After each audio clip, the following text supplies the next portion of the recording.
Enjoy a game when you win it, and when you draw it 1-1 and you were 1-0 up, it's always a bit disappointing. The other way round, you go home a little bit happier. If we're 1-0 down, then we come back last minute like they did. But there was things we can learn from the game, and we certainly gave as good as we got. I thought first half we had 3 or 4 really good chances, and I thought second half they had 3 or 4 really good chances, and if we take all our chances, the game's 5-5. So at least we did that. They're a good team. There's a lot of experience. They're very good in the final third with their movement and their cleverness and their little runs and their little passes and things. So a lot of them have played obviously at a high level. So in effect, we can be quite pleased, but we want to get wins. But anyway, we gave as good as we got, and hopefully we can take it into our next 3 or 4 games, because this would be a good draw if we can win our next 2 or 3 on the trot. And there was a good opportunity at 1-0. Rob Dickey just swung his boot at it and just closed. 2-0 that would have been a very different game. Yeah, I know. It was, 6 yards out or something, and you'd expect him to tuck that in. But we also had other great chances. Righty from our set play, the throw-in. We had Downsy had a chance. We had some good chances, proper chances. So at least we're creating them, and we have played a side that could put 3 teams in this league and compete. So when the lads come off the bench, and you've got lads that have the experience that they had. So I can't be over the top happy, because I wanted to win the game, and if you'd have said, would you take a point before this game, I'd have said no. But now we've got it, we just got to hold our hands up, accept it, and go on to the next game. And perhaps a little bit frustrating in the sense that Portsmouth had their chances right at the start of the second half, but then you scored the goal, you were on top, and their goal kind of came from nothing a little bit. Yeah, it did. I mean, it didn't look too much danger. The fellas got down the outside, and it was a little bit of a... We just had a look at it, it's hard to see, but the ball was kicked out of Griff's hands. Not sure what he could class it. He actually had both hands on it, you can't really see that. But anyway, they took the opportunity and scored right at the death. So it's always disappointing, isn't it? But as supporters were great. It was great to have the 4 away in.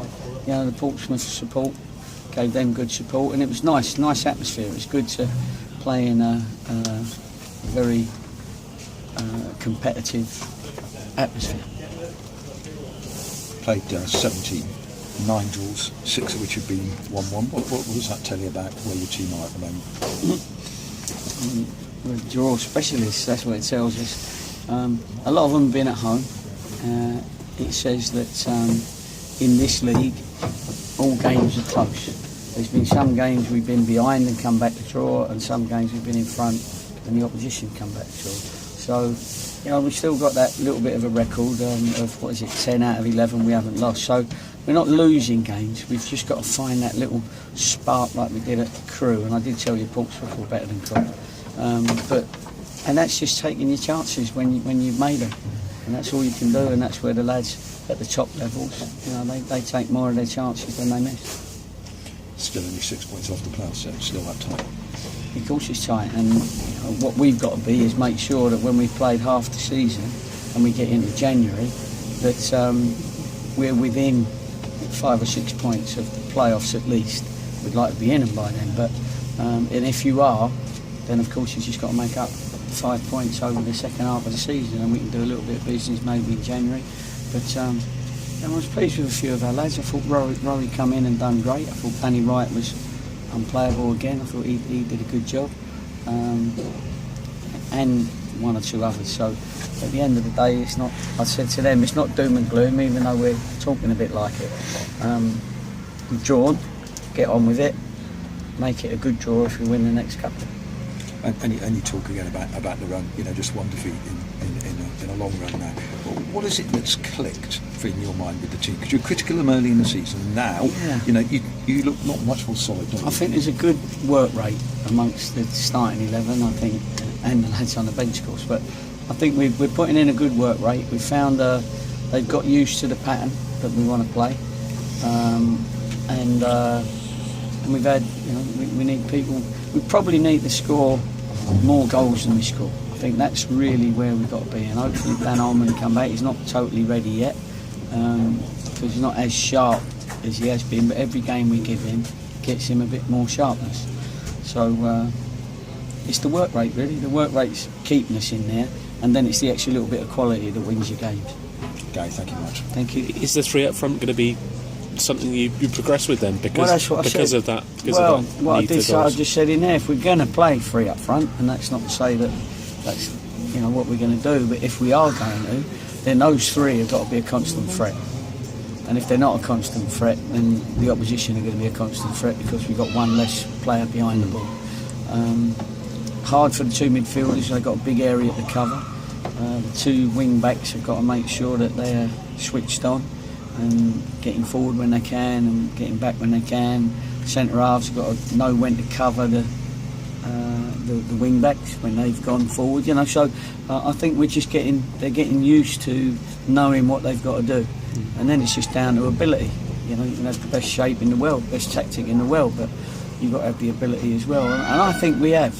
And I think when we get our run, because I promise you we'll get a run, then we'll see the quality come out. You've seen enough in the two games that you've used that to suggest that the crew game's not the one-off. No, that can happen again. No, it's definitely not a one-off. Listen, you're only as good as your opposition sometimes, but if you create that many chances against the team that normally create double the chances they create against us every week, then we've done all right. We've done all right, and I think they was happier with a point in the end than we was. We seem to be having this conversation after every game. You seem to be losing a player just as one comes back. Aaron now has his ban just as Kyle comes back into the I think because of the 5 bookings, and I thought there was a couple of ridiculous bookings today, and we were disappointed not to get the penalty as well early on. When a ref sort of throws his book around after 7 or 8 minutes, then it puts you right under pressure, and I thought Pelly's tackle was a very, very good tackle. The lad wasn't hurt, and it was a good tackle. So disappointed with that. Unfortunately, at this stage of the season, you're going to get people having five bookings. They should get a medal if they haven't got 5 bookings by now. Not a blinking suspension. But obviously you've got the personnel to cover that, because O'Shaughnessy can go back into the back three. We got cover. We have got cover, and Downsy probably will. He won't want the rest, but he'll have to take the rest and make sure he comes back ready for the game he comes back in. What is it? The Sutton game, is it? Yeah, Cambridge, yeah. So anyway, you can't worry about that, because at this stage every team has got that problem.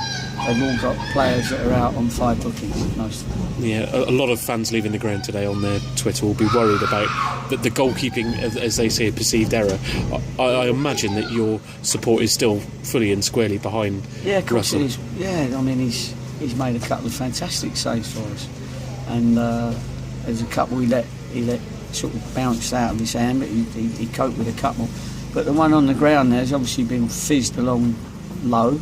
He's got himself down, it was right by the post, got 1.5 hands on it, and the fella's momentum, he took his chance, nicked it out of it, and had no gap to put it in, but still put it in, so that's just unlucky, and you'll see a lot more goalkeepers out there tonight on the TV making bigger mistakes than that. I didn't really class that as a mistake, but and I did think he saved us on a few occasions just after half time. Just finally, 2 quite important games now. Colchester and Cambridge, both teams down there in that sort of lower, sort of bottom middle half of the table, as I suppose it is now. The 12th to 24th is the lower middle half. So don't be fooled by that, because we're down there as well, and yet I think we're a good team. So you've still got to win, turn up, and you've got to win the game, and you've got to do all the right things. They're going to need to get out. They'll see that they're only a few points off playoffs if they do what I've been saying up to January. So it's very tight amongst probably 20 odd teams below the top 5 or 6. Cheers, Gary. All right. Thank you. No problem. Let's go.